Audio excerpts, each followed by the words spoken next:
But I wanna innovate what I'm gonna. You can hate all you wanna, but you're still in your pajama. Now I ain't a prima donna, but I built what I wanna. You can say my vision's wrong. The tune of my song broke my thumb. Bang into my own drum. Broke my thumb. Bang into my own drum. Broke my thumb. Bang into my own drum. Hootin' and clapping, boots I am a strapping, a click click clacking. Hurrah! Bootstrapping in America. Yeah, bootstrapping in America.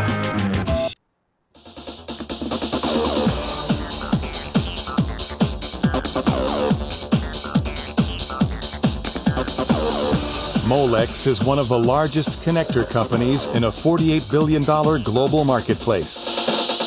For over 75 years, we have provided interconnection products for markets that include automotive, consumer electronics, infotech, telecommunications, industrial, medical electronics, military, and mobile devices.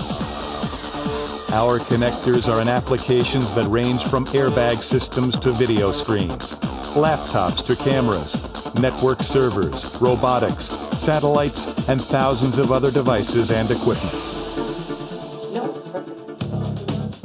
Creating those solutions requires innovation in thinking and in processes on a global scale.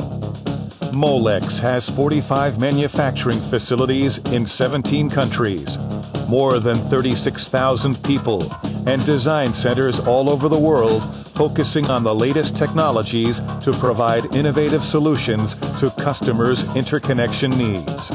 We design products anywhere, manufacture them anywhere, and sell them anywhere, serving customers anywhere in the world. Thomas, we're back, my friend. Bootstrapping in America. We are, and we have a big company on today. Sometimes we have little companies, Tony, and sometimes we have tiny companies. Sometimes we have big companies. Today we got a monster. Yes, Brian, we how do. are you? I'm doing good. How are you guys? We're good. We're so far a fun day. We've been ranting on everything so far. We just finished 15 minutes on standard deviation and probability curves. There you go. That's your favorite. I like to do that before breakfast. That's right. We do more before breakfast. They always say, what was that commercial? The Army does more before breakfast than whatever. More before 9 a.m. than most people do all day, or something like that. We do more math before 9 a.m. than most people do in a lifetime. So it's kind of fun. Hey, so welcome to Taste of Trade. Nice to be here. Thank you for having me. You guys you're a big company. What are you, $10 billion company? We finished revenues just under $4 billion last year. Just under $4 billion. Yeah. So a reasonable multiple, 2-3 times revenue. It's a pretty big company. Yeah. How many employees?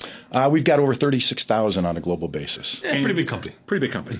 So let's talk, Brian. I have a bunch of different directions to go here. Yeah. First, let's talk about how do big companies innovate still? How do you challenge kind of the smaller innovators? How do you guys stay competitive? Sure. Because I know you won some innovation awards in Chicago in like 2008, 2010 for innovating products. Like how do you compete with the little guys that you would think are much more nimble, but yet you've done such a good job doing that? Yeah, I mean, innovation is all around developing new and innovative products, obviously, for your customer base. I'd say probably the bulk of what we do, we work closely with major OEMs, major customers in the development of next generation type products. Yeah. So how does that work? Do they like say, hey, you guys go, here's X amount of dollars, go, it's like Skunkworks or something like that? Well, we get a phone call, our sales engineer will get a phone call, our account manager, and they say, hey, we've got an idea for the next generation product. We need you to come in here and talk to us about where we're going to go with interconnect. And it might be the next generation I/O for an iPhone or iPad or some type of a cell phone. And we go in and we work closely with them in developing, taking their ideas and developing that product. But at the end of the day, we're trying to bring so much more to that development than just what they need. And we're looking past that to actually drive the wow factor. Some of the wow factor pieces of technology that you guys have created in the last, you said you've been there 30 years, right? Something like that. Okay. Not going to date you. Just but there is some of the things you got of HDMI. What else? HDMI is a perfect example. When you think about Molex, you probably have never seen us or never worked with us. Yeah, I didn't. You're the biggest company I never heard of. Correct. And so you're probably no more than 10 feet from a Molex connector. You just don't know it. And then nice thing about it when you talk to a consumer is HDMI, and we developed that with an industry system in place, and we won an Emmy for the development of HDMI from the American Broadcasting Association. That's cool. We always say you're never more than 10 feet away from a trader. You just don't know it. So we've got all that stuff. And that trader has a Molex connector somewhere. I guarantee there's Molex connectors in this room. Right. I guarantee there are too. I guarantee there's lots of stuff in this room. Half of you don't want to know about. If I'm a young kid, you have kids, right? Sure do. Okay. How old are your kids? I've got one that's 28 and one that's 24, and the one that's 24 is working for the company. That's cool. Right. I have a daughter that's 25. She's working for the company here.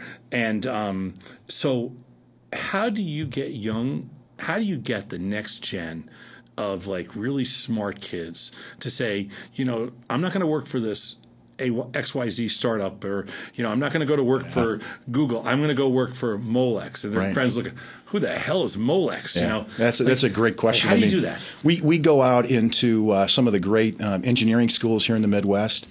We put on seminars. We try to reach out to them to talk about the unique things that Molex does, and certainly the things that we can offer them.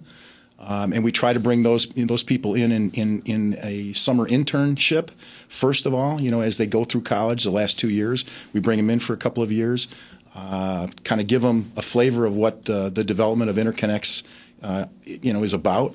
And we entice them to join the company after the internship.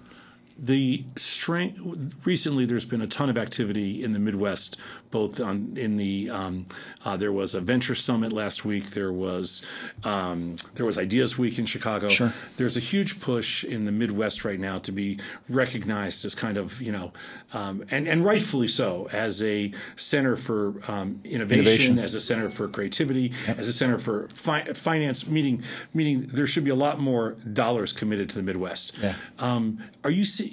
We're absolutely seeing that. You travel a lot, but you're Midwest born and bred. Yep. I mean, what are you seeing here? I think the Midwest, and let me also let you know, we're part of the Chicago Innovation Awards, so we're the sponsor for the Innovators Connection. And what that does, in essence, is it takes large corporations and it allows them to make contact with entrepreneurs and startups.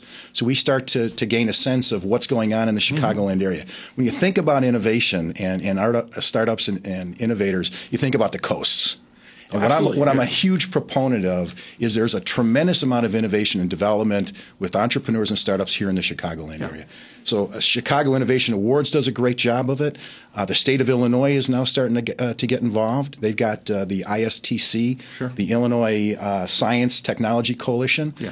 And what they did last year is they ran a pilot with 5 corporations in Illinois. A great thing. Yeah. So we're getting these companies in. We're putting a demo day together. We're allowing them to speak to our technologists in different areas, and we try to make that quote unquote connection. And we've got a couple of things cooking now with several of these companies, which should be great. I find we're approaching a different level of collaboration. There used to be, and I'm still at the old school where my doors are closed a little bit. Where my preference is doors are closed and I'm a disruptor. I want to be the prick. Pretty much. I want to be the guy that goes in and busts up somebody's business. I still love that part of it, but I'm old school.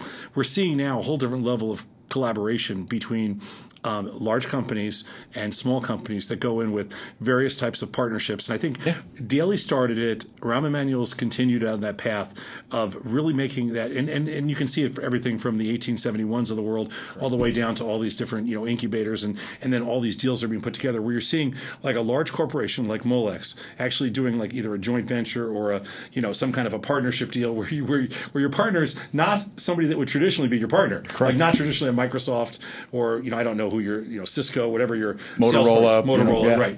And you're starting to see your partnership maybe with XYZ, which has 14 employees, and I think that's awesome.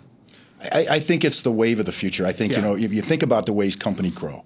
There's only a couple of ways that we can grow. You can grow organically. Yeah. So if the market grows 4%, you hope to grow more than 4%. Or you can acquire companies in technology. So I mean, it's hard for those deals to be accretive right now. There's nothing out there. Exactly. Yeah. So I mean, we're reaching out both internally. So we're driving employee innovation ideas and thoughts, not inside connectors, but actually outside of interconnect. And we're also working with, the companies like Chicago Innovation Awards and the state of Illinois to try to understand what's available to us and what's out there. Sure, you got to do everything. Do you got to keep your fingers in everything. Of course, you do. Yeah, you have no choice. I mean, at this point, that's the way you keep the game going. Yeah. And that's the way you keep people interested. Do you travel a lot? I do. In fact, I'm going to be on an airplane going to Seoul, Korea on Saturday. So let's talk about this for a while. Let's talk about this because a lot of innovators, like even us here at Tasty Trade and companies that are in that $100 to $200 million range, that kind of thing. It's very difficult for us to get global, to go global because one is the expense and two, the sales cycle is really long. Yeah. What are you seeing right now around the world with respect to, if you were to compare it to like, here's Midwest innovation in the U.S. and what's going on around the world? I mean, is the world playing catch up? Is the world ahead of us? I'm just curious to get a flavor for what you see going on elsewhere. Well, first of all, how did we get overseas? I mean, we followed our customers. In the 80s was the start of design here, manufacture overseas. Mm-hmm. Everybody talks about loss of jobs today, but in essence that happened 20 plus years ago. No question about it. So I think at the end of the day, when I work with these companies around the world, they are doing the same things that the companies here in the U.S. are doing. They're trying to develop that next technology, that next jump, but do they have a market next for it? Disruptive. Is there a market for it over there? Absolutely. Okay. In China especially, you've got more and more people with disposable incomes, so they want the same things that we want here in the U.S. They want that cell phone, they want that flat panel TV, and more people are able to do it. So now you've got these companies that in the past have sold to Americans these types of products. Now you've got indigenous companies in China that are starting to manufacture, and you've got that whole next generation of products that are going to that marketplace. And now you're starting to see some of that stuff actually come out of China. What's funny is that when we did our first overseas, when we outsourced for the first time overseas, it was to development and to doing software development in other places because there was a cost savings. Sure. There was an maybe a small intellectual edge, but the language edge, the distance probably equalized everything. So there was a cost savings. Now, it's swung 15 years later, it's way cheaper. I can go down the street and rent, a third of what it is, in many, many other countries. It's so expensive. Yeah. So I was just curious, have they gotten ahead of themselves? And if you can't do, and it's interesting to hear you say that because it's consistent with much of the other stuff we've heard. I'm just curious, if you get a feel for more excitement here, you get a feel for more excitement elsewhere. Well, you got, innovation's all about, creating that next product. And you look at just cell phones. I mean, it's not like cell phones or telephones haven't been around for years. I mean, you got a couple of companies that came in with a real disruptive technology, and they took it to a whole nother level. The same thing's happening around the world. Everybody's looking for, what that next product is going to be, what that disruptive technology is going to do, and how they can leverage it, not only, in the region that they're in, or, how are they going to do that globally? When you talk about disruptive technology, are there some public companies out there that just jump up to the top of your head where you can think, because our viewers like to, they like to hear people talk about, public companies that are actually tradable, things like that you jump out and you go, wow, that's really interesting technology. Well, I mean, everybody talks about Apple, of course, and the products that they've they have the market cap to support that talk. Exactly. Yeah. And you look today and you look 25 years ago. And if you took the top 50 customers that were around 25 years ago and you look at where they are today, there's a number of those corporations that aren't around anymore. Right. Oh, because they could not change. They could not change fast enough. Oh, the top 5 or 10 companies today are not the same. Correct. We have that discussion all the time. Correct. So those companies were not able to evolve, and they weren't able to stay ahead of that innovation curve. They allowed their competitor to come in, do something, and literally take share away from them. Yeah, if you look at in 2000, if you look at I think the 5 or 6 companies that had market cap over a certain amount, or that traded at one point $500 billion or whatever, only ExxonMobil, because of the sheer size of their resources, were even close. Yeah. So the Ciscos, the Intels, IBMs, they've all really dropped off the map. And their business model has changed. Sure. I mean, some of those companies 25 years ago actually produced hardware. Yeah. Today they're making their money in software and other services. And upgrades. And upgrades and supporting the old hardware. Right. Don't trust me. Don't even get me started on that one because we'll go crazy off that. Are there as we wrap up here, because it's been a great discussion. I don't usually get people I can talk to kind of a big picture view, so that's what's so cool about this. Are there certain trends right now in are there certain trends in technology that you're excited about? Yeah, I think there is. I think what everyone is seeing today is smaller, faster, right? Everybody wants a smaller device that except if it's an iPhone. Right now they're getting bigger. Right. It's going the opposite direction. I think some of the new technologies that are starting to happen out there, and you're starting to see more of it, is something called wearables. Yeah. So, you've got the new wristwatches that are coming out. So you're going to wear a wristwatch. Say that 5 times. Yes. Easy for you. Are you going to wear one that shows you your emails? No, I'm not. Okay. I am not. But I mean, you've got the capability of actually, tracking your health. Sure. On your wrist. So there's a lot of different devices out there in the whole wearable side. Mm-hmm. There's a local company that won the Chicago Innovation Award, and I'm trying to think of the name of it. I can't. But they came up with a purse that charges the phone. We had her on the show. Did you? Yeah. I think that's a great, another illustration.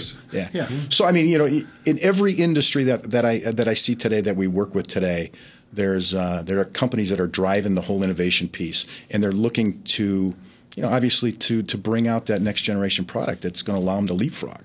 He's Brian Krause from Molex. You are the head of global marketing and communications. I am.